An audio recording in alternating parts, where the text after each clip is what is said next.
Welcome to the Jira Life, the place to find news, events, and interviews with the Atlassian Community's movers and shakers.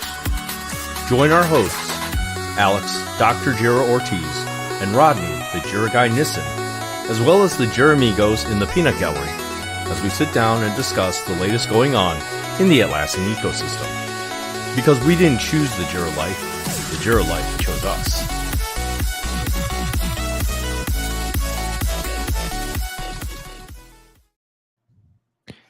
Is Sarah even a real thing then? I know. So I turned my camera off and then half my monitors went out. Does that mean I just need So- to book you half of a room in my house? Like everything just disconnected on me. And now I can't there, hey, I have a look. Now you get If only Oh. if only you were in IT. I know, right? So- If only I had resources. welcome to your amigos. We should explain. Literally right before we were to hit the go live button, Sarah pops on, and her camera feed looks like something out of the Matrix. It's like glitchy, like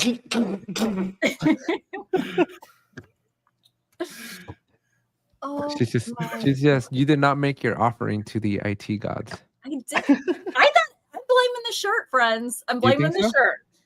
Really? whole Because technology like you are not worthy yet. So Well, I'm I'm not wearing- gonna let I'm people see I it. don't have issues. Well, hold up though. Hold up. No. The shirt, Ronnie, the shirt you're wearing, is that the one I gave you? No. I don't know. It came in the mail. No, so because so Rodney has one of 3 shirts Yeah. that were handmade, and then all the other ones were through our So I vendor. have 3 TJL shirts that I cycled through because laundry and all that. One Alex gave me and it's handmade. I have 2 others that I got from the Apex store.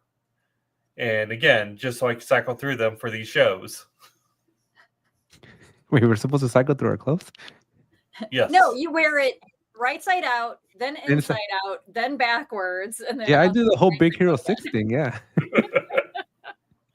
Yeah, like a week's worth of clothing, right? Yes.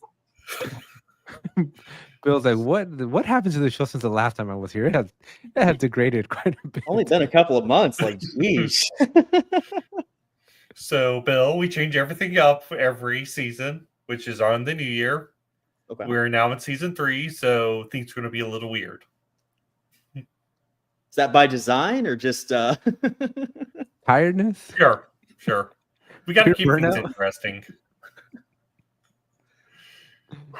all right. So what has happened in your life, Bill, over the last 2 months? Well, I got to go on the 25th anniversary riverboat cruise with catworkx. We went and started in Passau, Germany, and went down the river to Vienna, Austria, then Budapest, Hungary, turned around and came back up. So that was really fun. Got to meet a lot of people that I've been talking to on video calls for a few years. And after that, I actually got to give a presentation to a customer about Forge. So they were a German customer coming to the office in Hamburg. So I drove up from Munich all the way to Hamburg and got to work out of the office for a couple of days. And this was my first time outside of America. So going, to Germany and just Europe in general was amazing. And getting to go to the catworkx office and actually work in person with them and interact with these people, like, I missed the office. I haven't worked in an office since 2018. So this has been, it was great. Like a third of your life has not been in an office. I'm teasing you.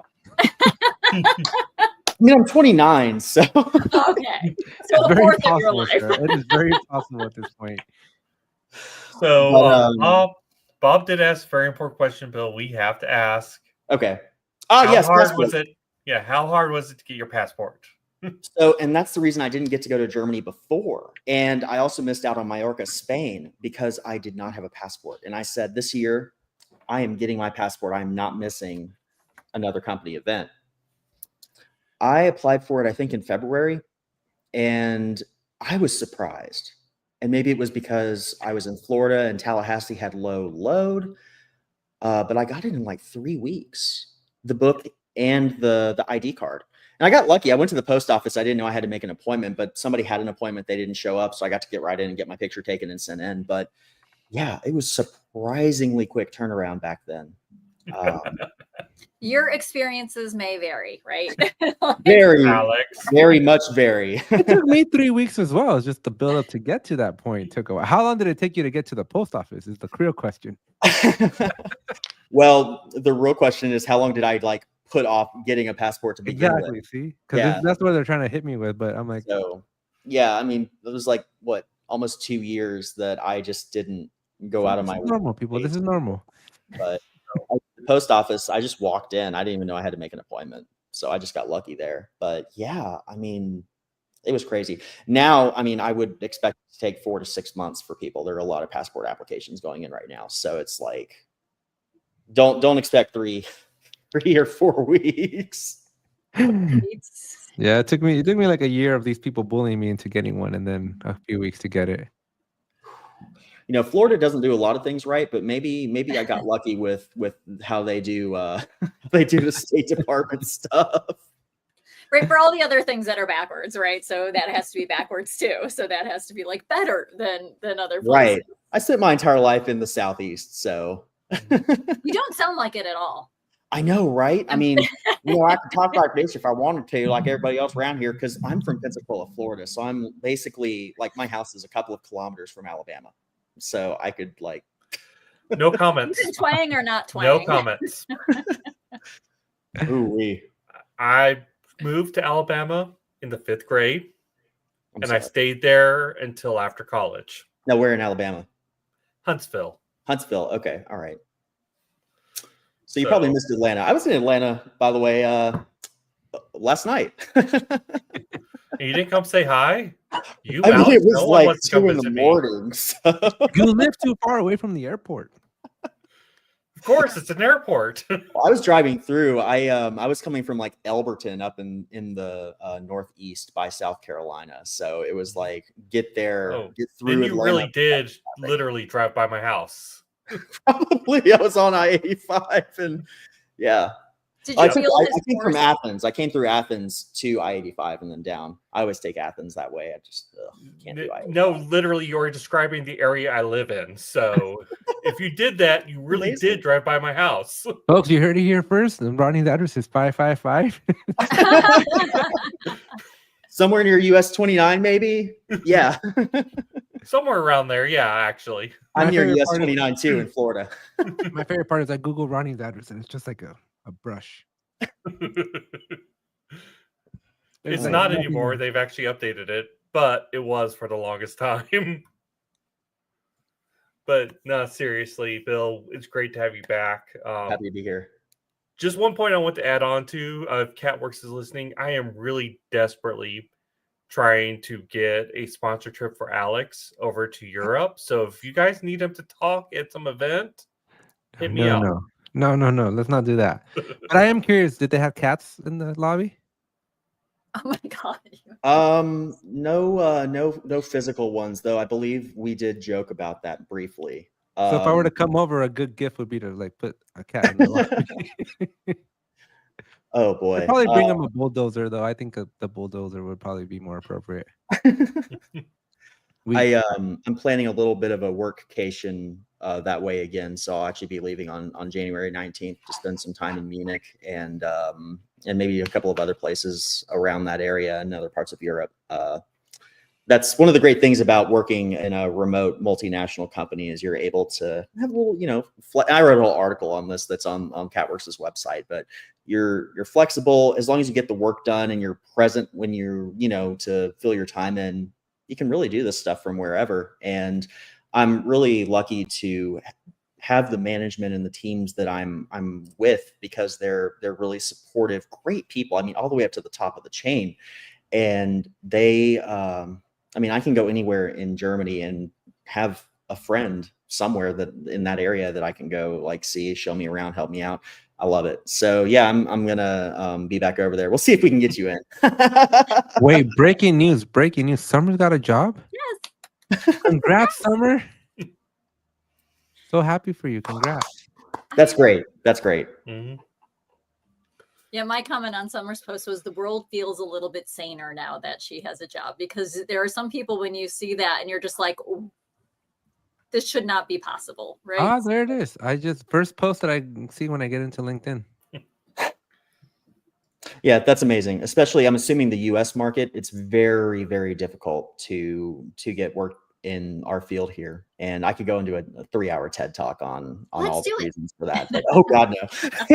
I mean, we had another topic scheduled for today, but if we want to go into it, I have some thoughts and comments as well.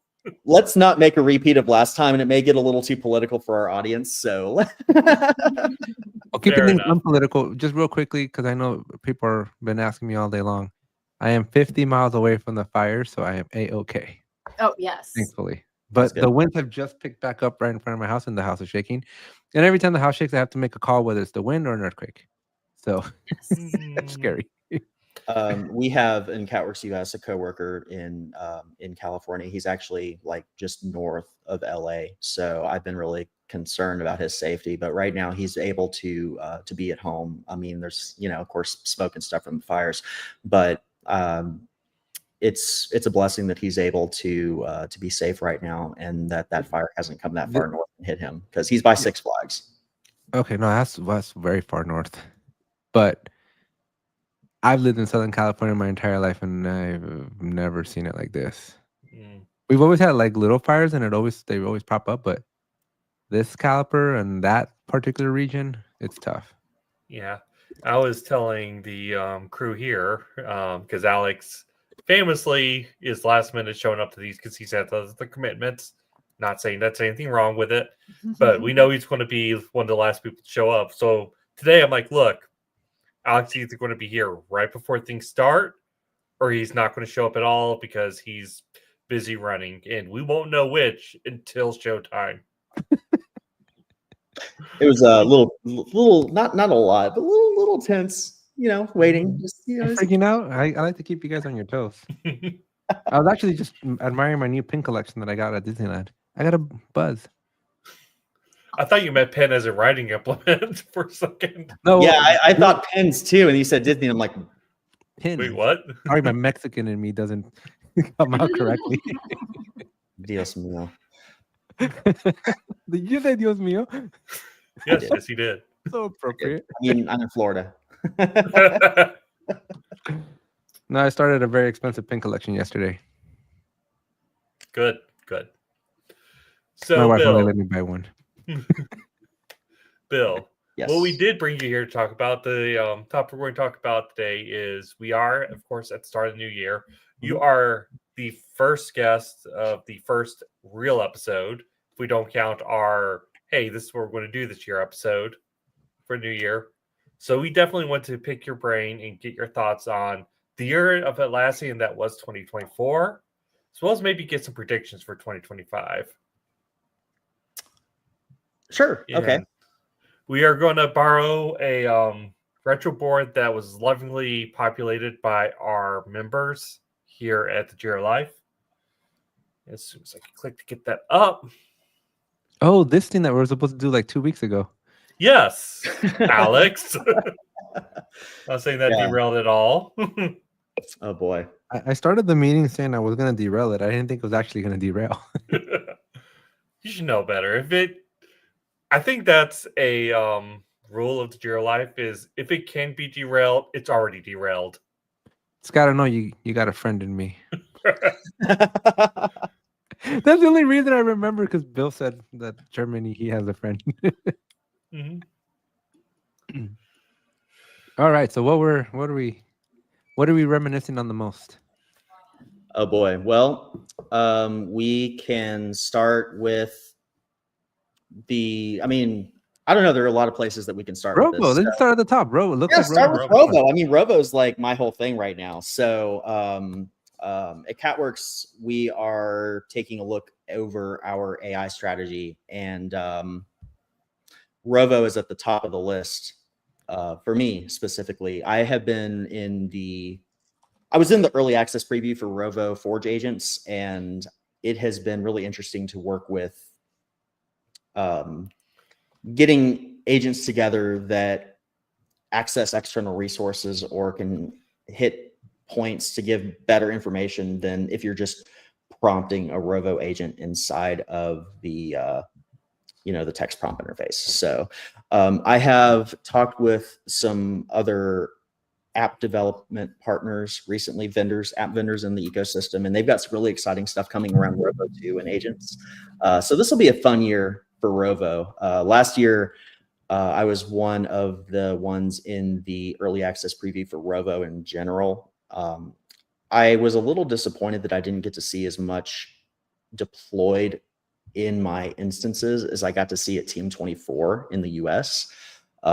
My favorite part of that one was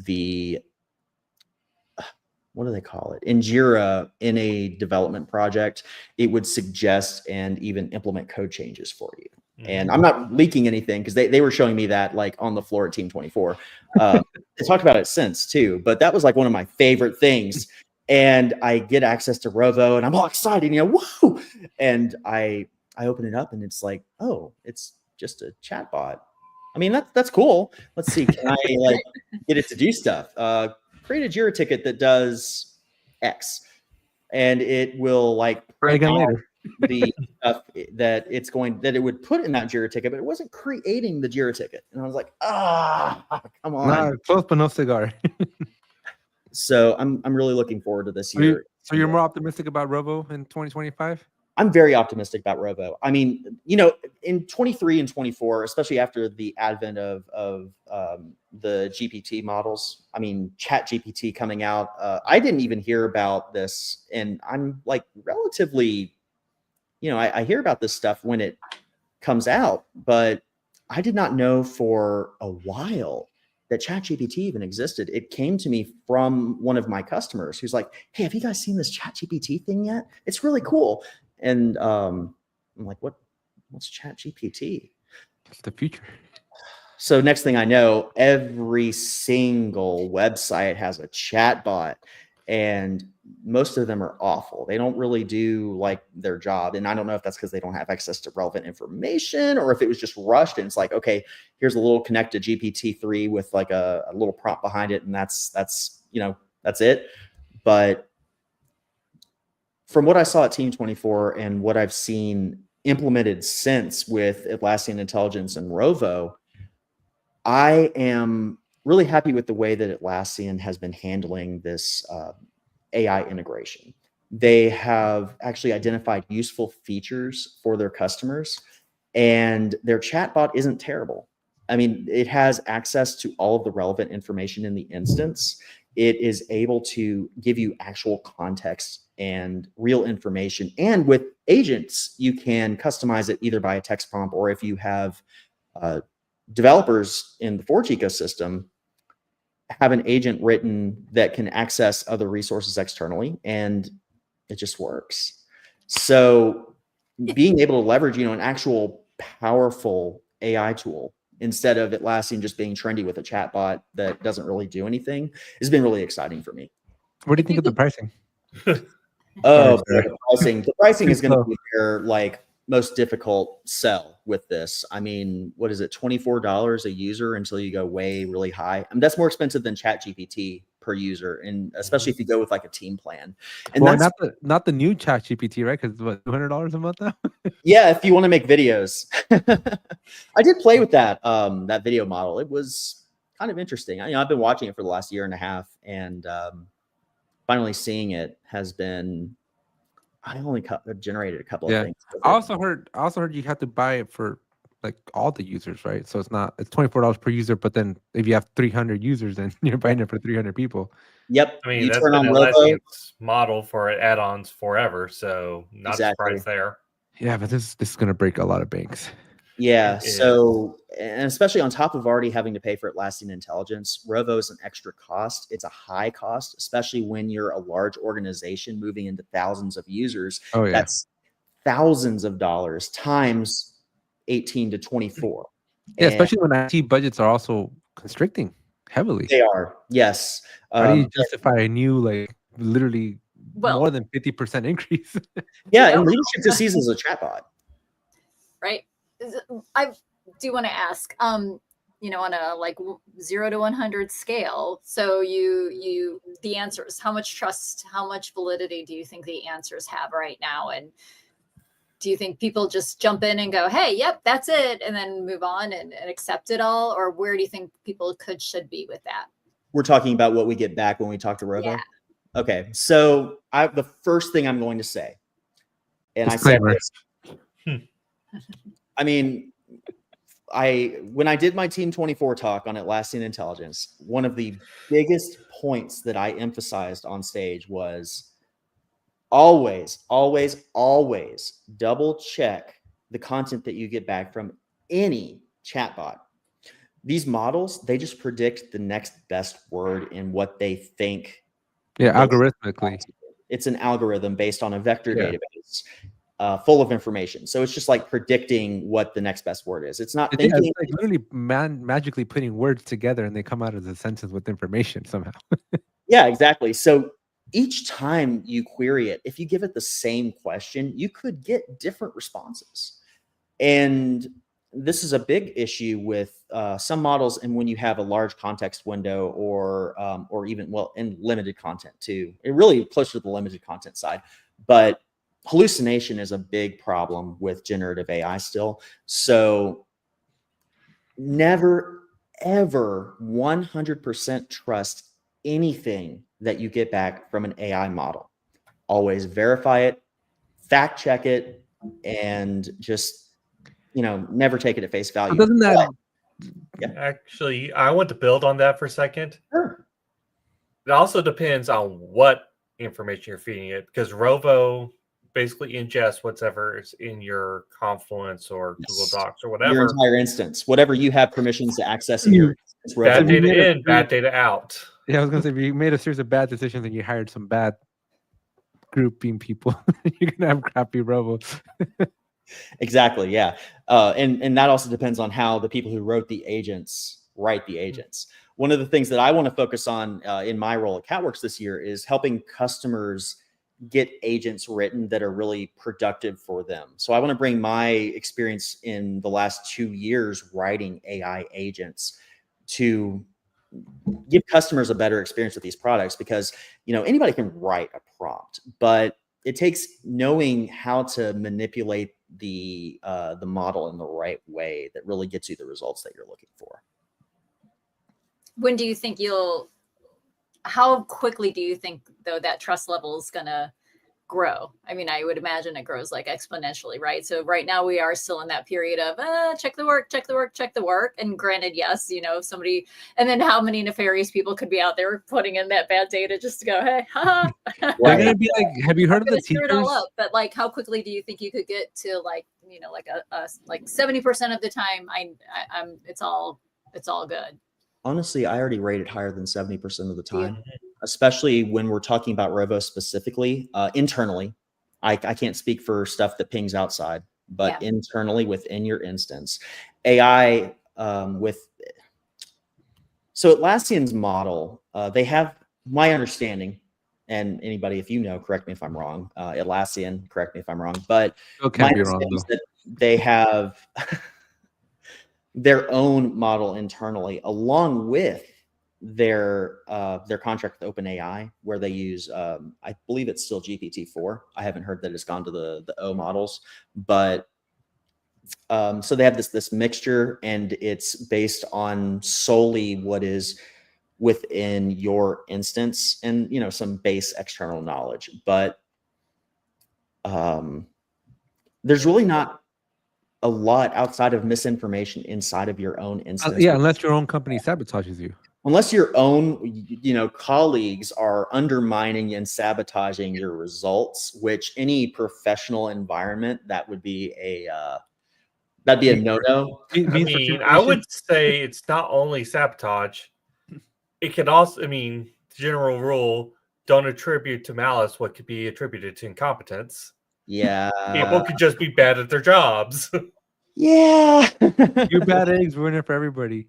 But like, have you seen those teachers that in the prompt they'll like in white text like hide like subtext so that when the model reads it, it's like it reads that text and it'll throw in like Britney Spears into the essay return because it's hidden in there. I can totally see HR is gonna have a whole new world of problems. Oh, exactly. Yeah. What do you mean you added a bunch of fake data into a compliments page? Seriously, if I were and you can do that in white too, unless you're using. Can you imagine disgruntled employees? Like, it's gonna change the future of disgruntled employees. Seriously, yeah. If I were an instructor at a college or university teaching a class about artificial intelligence and generative AI, I would pull that on them. I would use that as a learning opportunity. Hey, think about this real quick. And I wouldn't like pass or fail people on it, but maybe like an extra credit thing. Try this out, diagnose the issue, and fix it in your prompt, and see how many people. My estimate is like 10% or less. Figure out that there's like white hidden text in that prompt. Do you think Robo will enable a new generation of groupthink? Well, that's within companies. Think what? That depends on how you define groupthink. Well, so what I'm think. So let me let me describe a scenario, right? Like maybe the document, because nobody likes doing documentation. No. Right. And so if you have a select few people that always are doing the documentation, won't it start sounding and feeling like those people that were always putting the documentation? So then your answers are going to be like if this individual or group of individuals are always the ones responding back to you. Yeah. Which I think is scary, right? Because if you don't diversify your documentation. This is still a problem even today with T1 support, where they're just reading prompts off the Confluence page or whatever their knowledge base is. Yep. So, I mean, is it really any different than the current situation where all the answers sound the same because the same 5 guys wrote them, and they wrote them from their limited perspective, not imagining all the crazy things people do. Yeah, but the impact is that right now you have a handful of people in IT doing it. Now all of a sudden you open this up to your enterprise. So I have played with this concept. We all, I'm sure, are aware that you can train a generative chatbot to speak in a specific voice based on input it's given. Here are specific ways that a person talks, imitate this speech. And it's not always the best at it. Of course, it depends on the model you select. But it gets very good at that sometimes. So when all of the information it has. Does it have a Southern Tennessee accent as well? Well, you need to clear your cache, boy. I'll tell you what. That would be interesting. Or like, that would be fun to play with. And I've kind of done that before. I had a bot made that would talk like Boomhauer from King of the Hill. Nice. Dingle. Like dangle, brute computer man, dangle, like what? Beautiful. So it is possible, yes, but I have not noticed Rovo speak in a voice like that yet because it kind of summarizes the content. It doesn't read it off the page specifically. But tone can still kind of. Yes. They have some stuff in there that seems to moderate that, but I'm not privy to how they do that specifically. But it is something that if any of them are happening to be watching this now or some point in the future, if I have Sharif is a fan of the show, by the way. Jensen as well. Well, my bigger question is then, but why are people still writing documentation, and for how long are people going to be writing the documentation, right? Because it's that constant like fun story. Replace. Uh-oh. So in 2023, it was March. I had just learned about ChatGPT and the GPT model maybe 4 months before this, the end of 22. This was before Stegio bought into catworkx. So I approached our CEO at the time and I said, hey, I have an idea. I had a customer who was building a knowledge base from scratch. I told our CEO at the time, I have this idea. What if instead of somebody sitting there and writing an entire paper on how to clear the cache in every browser, we create a Confluence macro where you put in a prompt, it prints a page, you verify it and save it. I mean, that would save people so much time writing entry-level base knowledge management, right? I mean, Seriously. And that's, I still claim that idea. I'm still working on it. If any of you, any other app vendors steal it, I'm coming for you. Right. I'll be mad. Yeah. So we know Anaptivist also watches the show, so hey, that's fine. I mean, hey, we're partnered with a lot of them in the ecosystem, so I can work my way into imposing sanctions on them. Not really. That's a little Bill. Bill. But so I had this ready, like a beta that was very efficient at doing this. You could put in a prompt, it would write a knowledge article on that subject, and it was very balanced and informative. And then Atlassian comes out at Team 23 and says, oh, by the way, Atlassian Intelligence.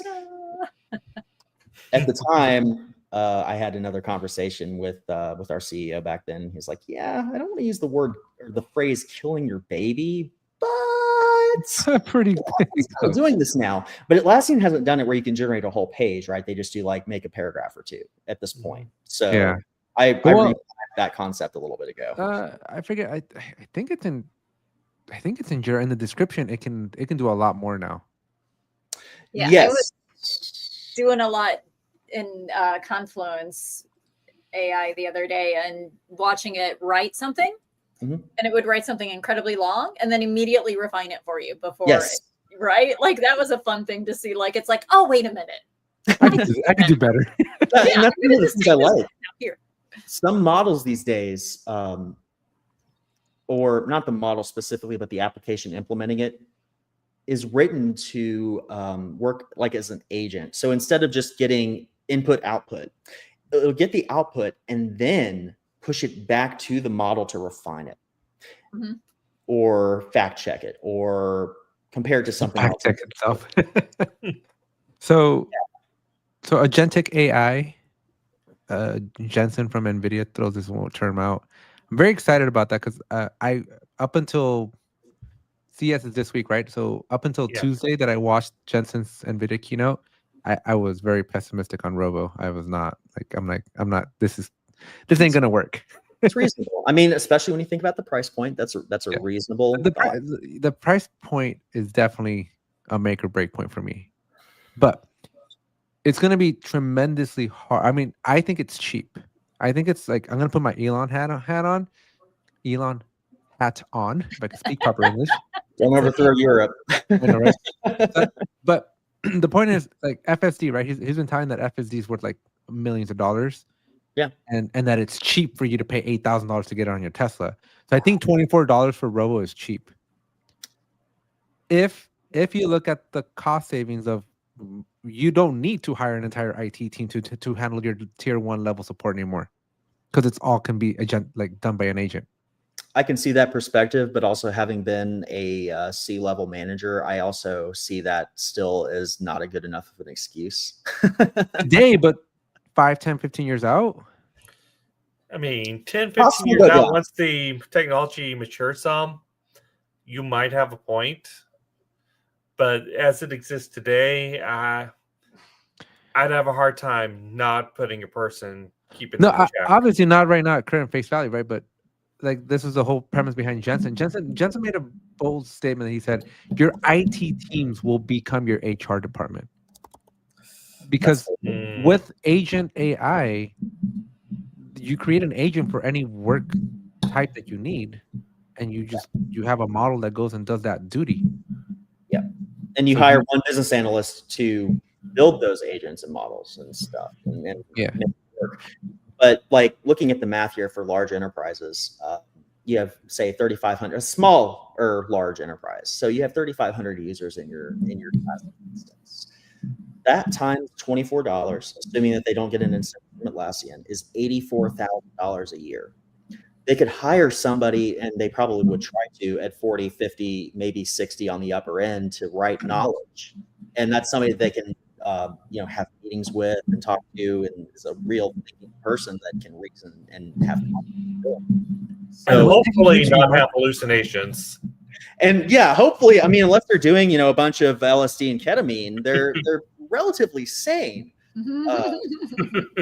But you're also making that statement given current performance. Current performance, current pricing. Right. So, because there is a model or there's a scenario where Robo teaches itself to not be sucky.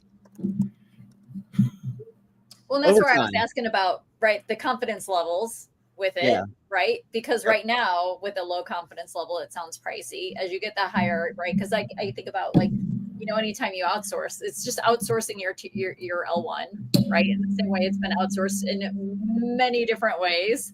So at what point does it become better than that lowest level outsourced? I can see it already overtaking tier 1 because that's what a lot of people have tried to do with just generative AI in general in the past. I mean, over the last couple of years, IBM went way too far, way too early, and they have plenty of tactics to lay off people or get them to leave. And they're like, "Oh, we'll replace them with Watson." I worked for IBM. Wah, wah, wah. Do not replace people with Watson. No. So move this on a little bit because there's other topics I'd like to get to. What? There's more than What? Robo? Just not Robo? Like, There's more to Robo, but we're not quite done with it. Script. We know Atlassian prepares they're doing the initial work to prepare for Team 25 right about now. What is your take? What is Atlassian going to announce at Team 25 around Robo? everything we just talked about. No, we were changing topics. Train the trainer models of Robo. I think Atlassian, not to steal from Bill, right? But I think Atlassian is going to focus more on that ROI to justify that $24, $84,000 a year thing. They have to. They have to somehow make it compelling and go, guys, this is worth it. Trust us. Yeah, it's at that point of how much do you trust them on that opinion? And the biggest thing that I've found with people is that establishing that trust, right? And especially in Europe, I mean, everything's about GDPR and everybody's very conscious of GDPR. And Germany has even tighter than GDPR in a lot of places. So that's a whole different topic for another day too. I've been thinking, at what point does Europe just like stop using the internet? It might be better for everybody over there. I mean, the internet's kind of ruined things for a lot of us here in the US. This is America. We got freedom. Freedom of speech. But in all seriousness, what do you think there? No, I have a total left field idea. So sorry, that's what I do here. Rodney, stop it with your microphone. Here's a random. Yeah, somebody's messing with their microphone, by the way, because your microphones are working awesomely. Just saying. So, I guess this is like a philosophical kind of thing. The fact that it's just Robo and it's chat, and they haven't yet, to my knowledge, put people and faces on it and gone on to that level of AI. And I wonder, why not?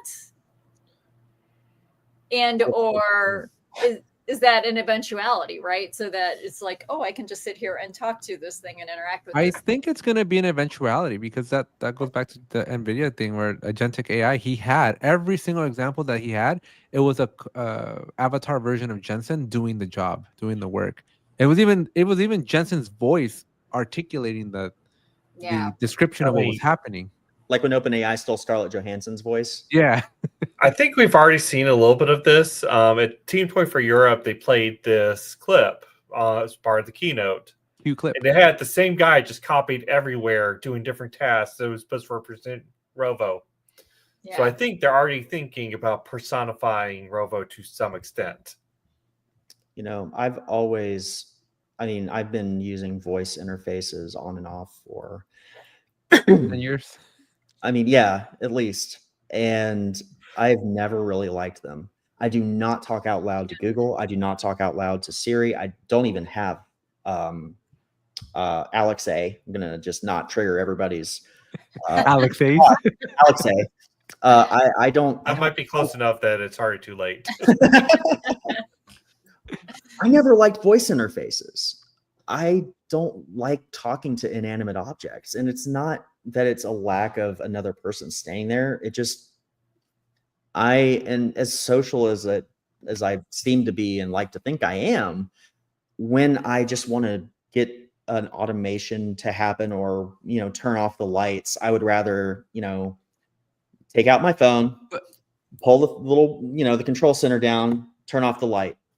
But can you imagine us watching like Iron Man 1 and 2 and 3 and Tony Stark's like pulling out his phone and not talking to Jarvis? Like that's the whole premise is Jarvis. I mean, I think back even further, No. Star Trek TNG talking to the computer. I think for me, and I don't trust the various chat bots much either, but for me, it's more who's running it. Like I do home automation, but I do it through my own system. I locally control Home Assistant. Well, that goes back to my groupthink theory, right? A select few are going to control everything. I get it. I mean, I trust models and systems and just anything like on my phone. I mean, I have an iPhone. So Apple, and contrary to what many people believe, Apple actually does the vast majority of their processing, and with the newer phones, they're AI on the device. It doesn't go up to Apple. It doesn't go up to the government. It stays locked, encrypted, that they can't get to on your phone. If it goes out, it goes through a third party that they can't trace or access. So do you see Atlassian moving on to a on-premise model in the future? Oh no. You don't think so? They already antagonize their data. I don't think a lot of companies are gonna like. It's already a hard enough sell to say, hey, move your data to the cloud, and everybody's like, yeah, sure. But now when your data is being analyzed, micro-analyzed the way Robo's analyzing your data, I think having more tighter control of your data is going to be more critical than ever. Absolutely. Let me just real quick. Robert said Apple Intelligence still goes to OpenAI. Yes, but only if you tell it to. You have to explicitly give it permission to send that query to OpenAI. Yeah, so that's what I heard too. Otherwise, most of it happens on device. I've been using Apple Intelligence since the beta first opened. I don't use writing tools a lot. I'm not one to need them most of the time. I have a pretty good grasp of the differences between your, and your. So, Yow, yeah. But I also proofread usually what I write too. So I've never really needed like Grammarly or anything. So I don't use the writing tools. So some of us are too Mexican to be able to proofread their stuff. So sorry. You already made fun of me earlier for my pen. Bill. But pen. But yeah, the OpenAI stuff, at least on iOS, you have to actually, in macOS, you have to specifically authorize it. So I want to make that clear for people if they read that and go, well, they're not secure either. Generally, it is unless you tell them not to be. Well, the reason I even asked you, right, because again, back to NVIDIA, they announced a $3,000 supercomputer. So you build your own models in a $3,000 computer that you own, that you have control. So I can envision a demand for people saying like, all right, we like this robo stuff, but we just want to control it. So I can't comment too much on plans that I have for the next year or two, but why not? This is the place to do it. This is not a press release zone, but until Atlassian steals your thunder in 90 days. I have some plans in the very near future for my data center customers and AI potential. That's about as far as I'll leave it. As far as go. Yeah, they'll have opportunities if they want opportunities. I just think in general, right? Like even a lot of companies that are in the cloud, a lot of the ones that I talk to have Atlassian Intelligence turned off.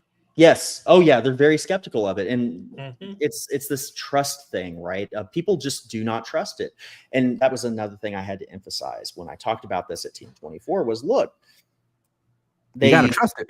What's in your instance? They apply to the rules. They are compliant with the law, and they're not going to send stuff anywhere that they don't tell you it's going to go. I mean, Atlassian, yes. The problem I see is because they are dependent on OpenAI, and OpenAI is not a company I have a relationship with. Yeah, we have seen plenty of malfeasance from upstream providers that like it's not a service I use directly; it's a service of a service, and that's where the problem ended up being. Yeah, Yeah. And it's a monopoly right now too, right? Basically. So you don't mess with Sam because Sam will apparently eliminate you. I mean, he's not as bad as Boeing. Everybody from OpenAI's board is gone, right? Like he just came back in and they said, "Get out of here, whoever tried to fire me." Sam has disappointed me over the last year. I mean, the partnership he formed with Softies. a few different things, but one of the least reliable companies that produces news. He partnered OpenAI with to produce reliable news, and I'm like, not sure that that's the right way to go. And other decisions too, and the dropping of guardrails, and he's kind of fly by the seat of your pants with this kind of thing, and I'm not excited about that. And we can't trust our government either, because then that's how we end up with TikTok bans. Well, that's also builds into not trusting foreign governments who have influence over that algorithm that has rotted a couple of my friends' brains, literally. But you can't trust anything on the internet. Like, you might as well just make your life easy and not commit any crimes. The problem is going to be when crimes are committed on your behalf. I see a future of continentally separated internets. Everybody's going to have their zone based on their laws. Like, Russia's trying to do this now. China has already had this for forever. I'm not sure if North Korea has internet, but I think probably they do.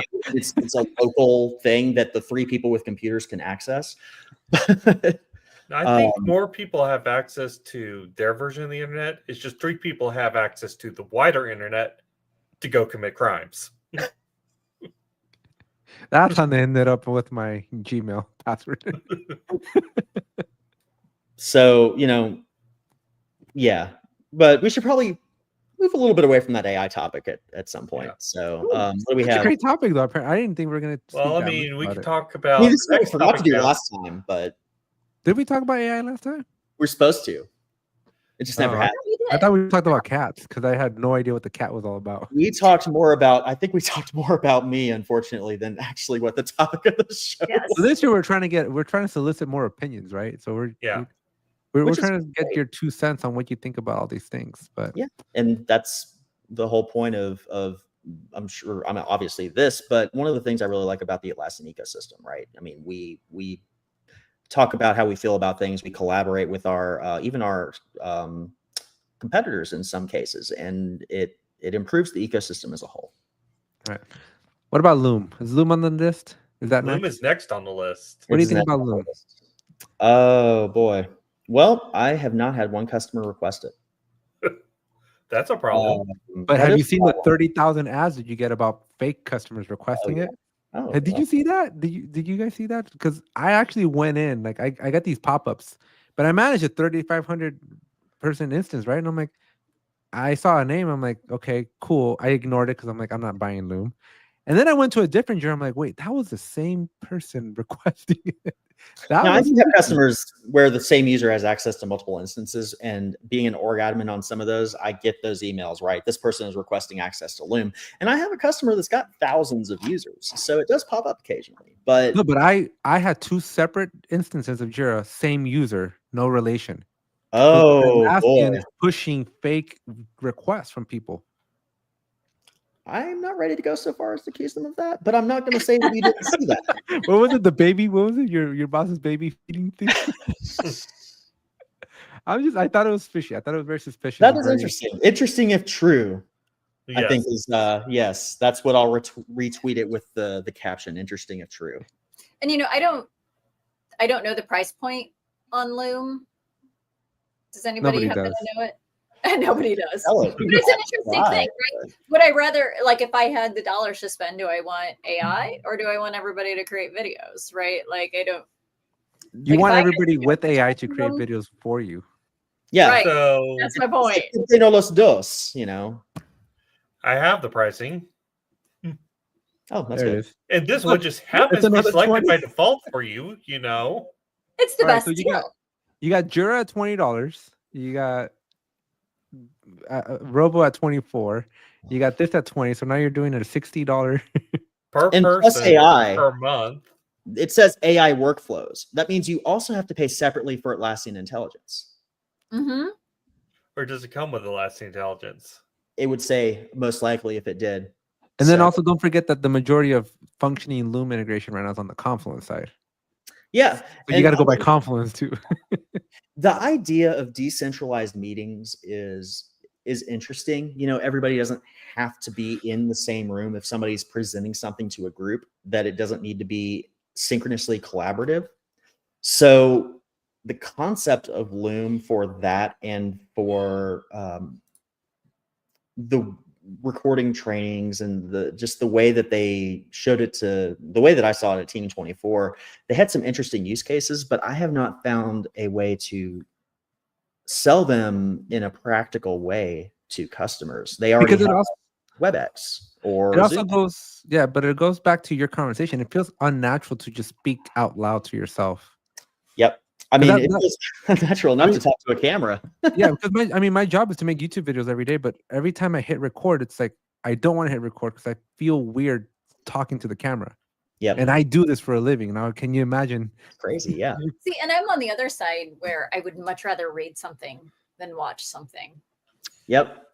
Right. So in the same way, like you don't want to use the voice, you know, for certain things. I feel like there's people are kind of one way or another, and I'm like, video, show me a transcript. But I absolutely do a transcript.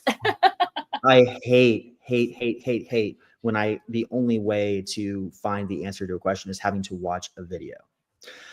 And no Control F. Right. Yeah, exactly that. But also the culture over the last couple of years of everything becoming short, bite-sized 8-second videos. And in the US, people are very obnoxious about when you're out in public, they just play everything on max volume on speakerphone while they're scrolling feeds. While in a bathroom at the stall. That's wherever. One of the best things that I found when I was in Germany a couple of months ago was, I mean, I was on a bunch of trains in multiple cities and not one person was max volume spamming TikTok videos. Everybody had headphones if they were looking at their phone. And it's this make everything a video and nobody understanding that other people don't like that noise pollution thing that really pushes me away from that format more. But it's so much easier when I have documentation in front of me. If I'm trying to work on an app that I'm writing, or I'm finding something about how to configure something really niche in one of the Atlassian products, I would rather have the documentation up that I can read and reread and reread to make sure I understand. Like if I'm trying to do something and it's taking time and I have to keep looking back and forth, I don't want to have to rewind that video, play it again, rewind that video, play it again. And like, it's a mess. Yeah. Let's talk about this comment here. Yeah. So quick updates is the word that I'm latching on to. Yeah. Quick updates. And that makes sense. Yeah. But even in a corporate setting, quick updates make sense, right? I can see Loom being beneficial when I'm broadcasting information and it's a one-way street. But how many meetings are just one way? I mean, that's kind of the point, is to get... Well, how many emails could just have been an email? I mean, how many meetings could have just been an email? Right. So why? So send the email versus create a Loom. You know how much time you got to go get ready? My challenge, and this is just... When you meet, it's meeting people and being together and interacting, right? Yeah. And so it always drives me a little bit crazy because there's presentations, there's meetings, there's workshops, you know, there's all different things, but we collectively call them meetings. And so to say to avoid a meeting is... So I like this quick update idea. I didn't think about it on this scale before, but let's say you're releasing a small thing into your IT infrastructure and you want to give users a quick update. Hey, this exists now. This is how you click the button and what it does, the end. Actually makes a lot of sense, you know. Yeah, but you didn't save a million minutes worth of meetings. Well, actually, I mean, if one person in IT that has charisma makes a 30-second video to tell users how to do something versus upper management telling middle management, telling lower management, telling supervisors, hey, you all have to have meetings to tell people this is coming and show them how to use it. That makes sense to me. And Bill, you just did me a favor using the word charisma. That's the perfect word for you. Like the whole time I'm sitting here, you are like, I'm like, if Yeah, anybody but is he's gonna, the like, exception, not the rule. Have you met anybody in IT with charisma? I mean, look at us. Bill, Especially people who are professional developers at some point in their life. Yeah. But again, But- Bill's the exception, not the norm.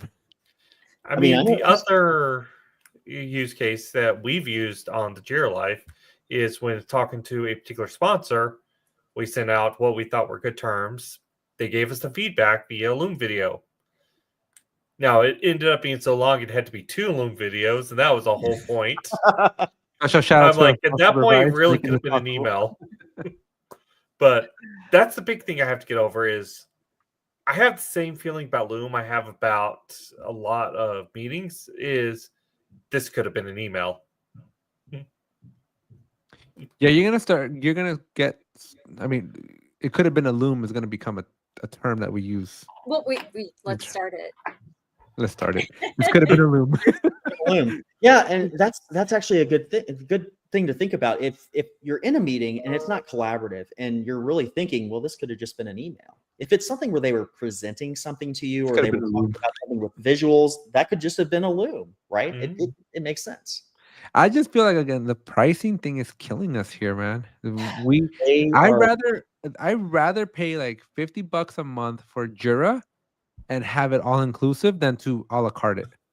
Yes, I mean Atlassian has been really good at the nickel and dime game, which as a solution partner, this makes it very difficult sometimes for us to sell cloud, especially to large data center users, because they try to justify it. Well, you don't have to pay for infrastructure anymore. You don't have to pay for people to work and change windows.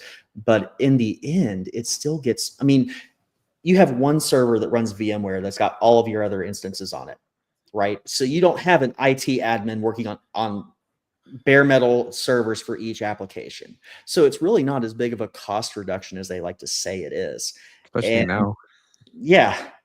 So like it's hard to incentivize users to move to cloud because they don't always care about the fancy new features, and data privacy is still a big concern for a lot of them. And I've met some really good people in the ecosystem, just off the top of my head, Soft Comply, who are focusing on some of these concerns. And Atlassian has said that they're working more on compliance in general with cloud, and I've seen some steps toward that. But even with that, even if they can say the US federal government has 100% signed off, the EU has 100% signed off on us using this for upper level government stuff, I could still see a ton of users not wanting to touch it because cloud, because the internet, because I don't feel like I own my data. This goes back to the first argument that you shot me down on. Bill's double-sided. I totally agree, which is why I said Robo, or I can see a shift away from cloud and back to on-prem because you want to own your data, but you want the AI capabilities, but at home. And like I said, that's a thought I've been considering for a while. And I'll just send you a bill for the royalties later. Bill's like, funny way. That's funny. You're funny. I mean, I think Atlassian is even starting to realize this because we have seen, especially in some of their investor talk, what you want to know what's really happening with the company. Look at what they're telling their investors, not what they're telling you. Because that's who the profits are really for, who the moves are for, who the prices are in the end. Yeah. We're seeing interesting language in some of the investor letters over the past couple of quarters to seem to imply more. Look, cloud first may have not been all we thought it was going to be. We need to be more enterprise first. And I'm seeing them starting to. And we all know this happened right after Scooter left. So yeah, I'm starting to make some overtures towards the data center people.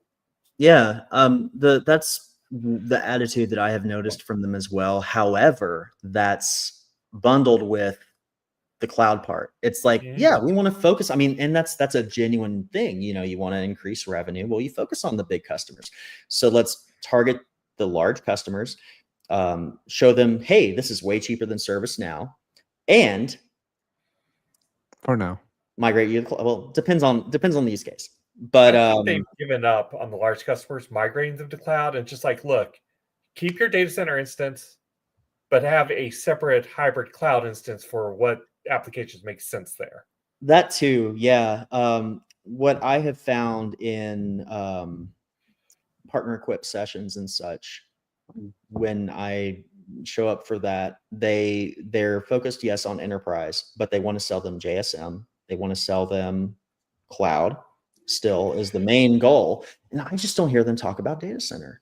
I would love to see a change in that. I mean, Rodney, you and I have been doing data center you for way long, and me since the beginning of my Atlassian career, at least. But I mean, their data center has its strengths.